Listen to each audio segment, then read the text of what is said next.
Salut les amis, j'ai fait une petite vidéo pour t'aider un tout petit peu pour comprendre comment tu peux étudier pour ton test de verbe. Tout le monde a complété leur petit cahier de conjugaison. Voici.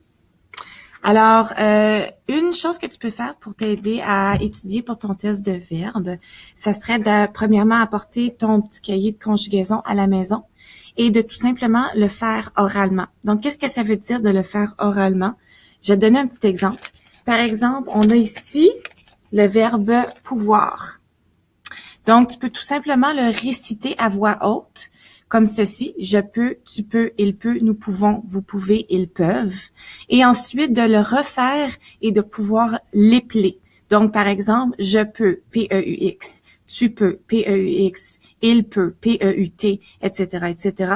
Donc, de les réciter à voix haute. Tu peux demander aussi à quelqu'un de t'aider à te poser des questions sur les verbes de façon aléatoire. Donc, ils peuvent prendre le cahier, tout simplement aller à n'importe quel verbe et te poser des questions un peu comme le Géopardy qu'on a fait en classe. Donc, le verbe avoir, troisième personne du singulier. Il a, et ça s'appelle tout simplement a. Donc, ça serait un exemple. Une autre chose que certains élèves ont fait qui a très bien fonctionné dans le passé, c'est de les réécrire.